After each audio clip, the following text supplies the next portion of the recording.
kalau engkau kena penyakit, perbanyak salawat, akan sembuh. Kalau ada orang hidupnya tidak jelas, suruh banyak salawat. Karena yang bisa merubah kondisi yang tidak baik menjadi baik itu salawat. Kenapa? Karena ibadah yang tidak pernah ditolak cuma dua. Yang pertama salawat, yang kedua istighfar. Salawat tidak pernah ditolak karena dia langsung kepada Nabi dan malaikat yang mendoakan. Istighfar tidak pernah ditolak. Kenapa? Karena dia langsung kepada Allah, tidak ada yang lain. Makanya saya itu kalau salawat Pak pakai Sayyidina.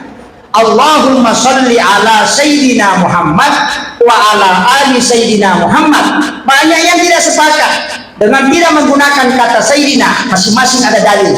Tapi saya mengatakan begini, guru saya pernah menegur ketika saya baca salawat dan mengatakan Allahumma salli ala Muhammad. Ada nasan, enak, maigatu Muhammad,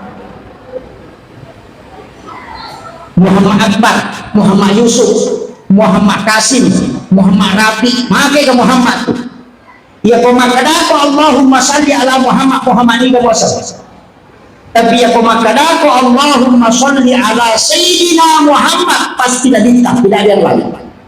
Maka tentukan kalimat itu dengan menunjuk satu orang khusus.